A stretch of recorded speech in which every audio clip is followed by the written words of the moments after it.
Grüezi miteinander! Ich bin Tessitual und heute heisst Helveticast, also überwiegend Casting auf Schweizerdeutsch, so stay a while and listen. Und heute spielt wieder mal für uns der Bix, der beste Baller von Schweiz, gegen den Phoenix. Und ja, das Matchup haben wir auf dem Changer vor ein paar Tagen gesehen. Leider hat es einen Haufen Ruckler gehabt, hat gelegt wie verrückt.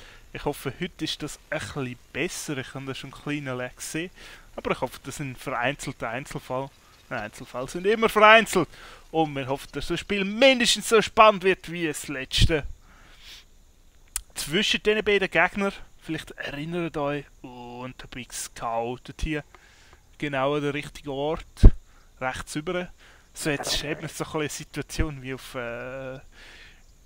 Scrap Station. Jetzt hätte ich fast der Traces gesagt. Keine Ahnung wieso. Aber jetzt wissen die beiden Gegner schon, wo jeweils der andere sitzt. Und der Big scoutet weiter rauf. Hier, die Ledge rauf. Und wird wahrscheinlich früher oder später die Rex hier scouten. So, gang. Scout die Rex. Auf jeden Fall weiss der Phoenix jetzt. Ja, ich könnte vielleicht auch mal scouten. Wo ist denn das? Ja, no.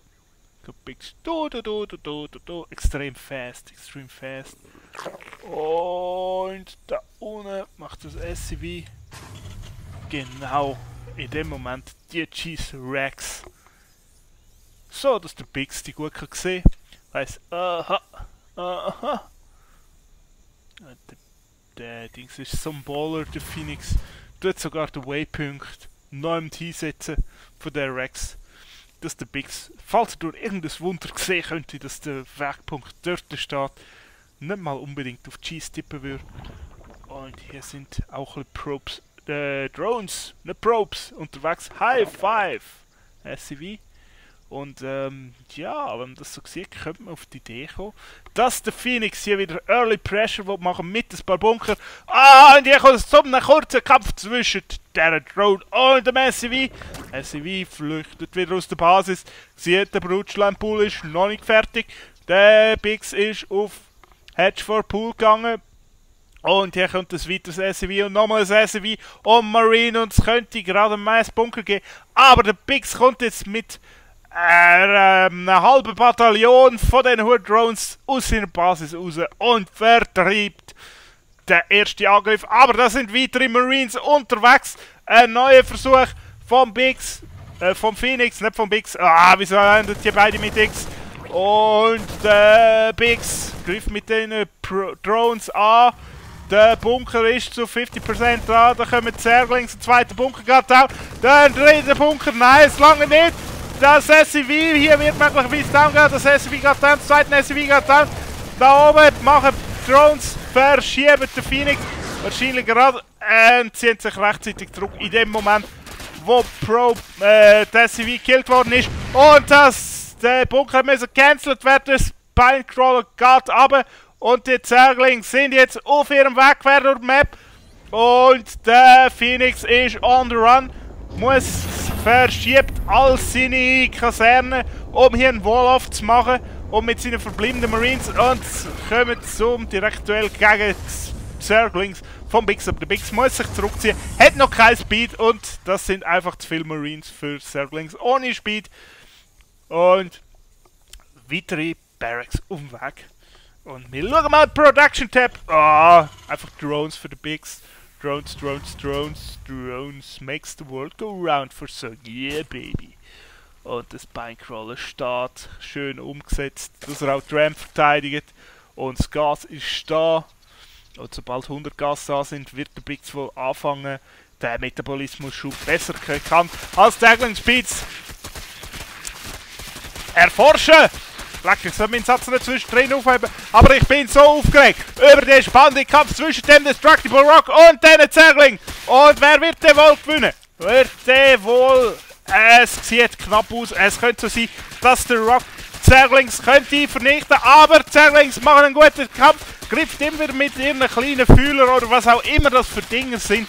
Der Destructible Rock out, der Destructible Rock ist vermutlich jetzt down gegangen. Gerade ist es soweit. Destructible Rock Destructible Rock, komm, ich glaube dich, du kannst noch zurückkommen, Destructible Rock. Ah, ja, und gleichzeitig läuft auf dieser Seite von Maps gleichen ab.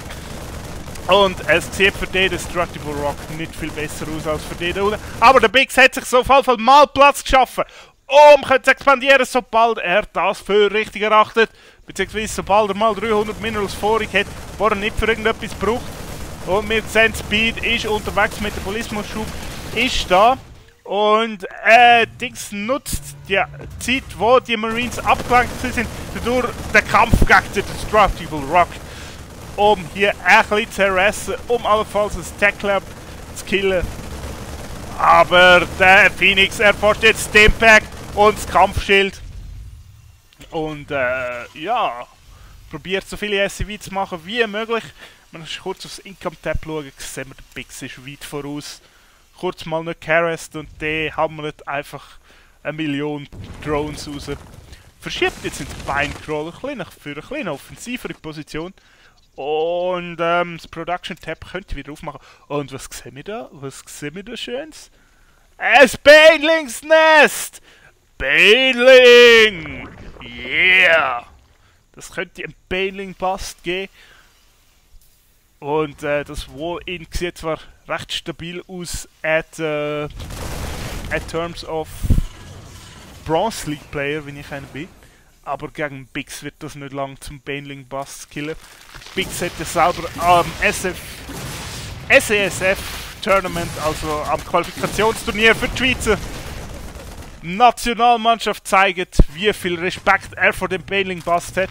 Er hat, glaube ich, auf Lost Temple damals oben auf seiner Ramp einfach etwa 2 oder 3 Layers von Barracks hingepflastert, dass er wirklich safe ist gegen den Baneling Bust. Und jetzt kommt der Baneling Bust, boom, boom, boom, und Base ist offen und setzt immer noch Banelings. Aber der Phoenix hat zum Glück hier seine Bunkers können setzen und die Bunker erlauben ihm, Zergling zurückzudrängen, und Zergling wird jetzt hier in Mineral Lines gehen. Und hier sind weitere Zerglings parat, die vielleicht noch in die Ramp, in die Base können reinlaufen, und die Zerglings vernichten mehrere Probes, und die Zerglings hier müssen sich zurückziehen. Wird der Phoenix jetzt... Ah, und Banelings können wir probieren ein bisschen zu harassen, aber der hier steht auf Hold Position. Er sieht zumindest aus, als würde er auf Hold Position stehen. So ein bisschen ein bisschen protoskopiert. Und ja, der Dings kommt jetzt einfach nicht zu, der Phoenix weiter zu expanden. Wenn dem hier der Biggs weitere Banelings reinsappet. Und ein weiterer Baneling-Bust vorbereitet. Die Barracks hier werden vermutlich nie eine Juni produzieren. Viel zu schnell kommt der nächste Baneling-Bust von Biggs. Und das Techlabor muss er auch wieder bauen. Jetzt zwar Schild-Upgrade, aber wahrscheinlich wird er jetzt wegen diesen vielen Banelings mehr auf Marodeur umschwenken. Möglicherweise ein paar Tanks raushauen. Und wenn man schon Marodeur hat, ist es wahrscheinlich nicht schlecht, Schockmunition zu erforschen. Und außerdem braucht man das hohe Lab, um überhaupt Marodeur zu bauen. Und was ist hier? Ah, das arme SUV killt! Tot! Wird nie wieder ein nerviger Bunker vor deiner Basis bauen. Und das ist auch ganz ja nicht so. Und der Biggs hat sich seine Third geholt. Und der Phoenix möchte sich zwar gerne seine Third holen, aber er hat nicht Zeit, er hat nicht Ressourcen. Und vielleicht schaffen es die beiden Ranks doch noch. Nein, sie produziert doch nicht. Und es sieht fast so aus, als ob der Phoenix sagt, okay, ich ziehe mich jetzt lieber zurück, will gegen den Baneling Bust. Kann ich dann einfach doch keine Chance. Oh, muss hier seine Truppen zusammenklumpen. Er müsste sie auseinanderziehen, um nicht zu viel durch Banelings zu verlieren.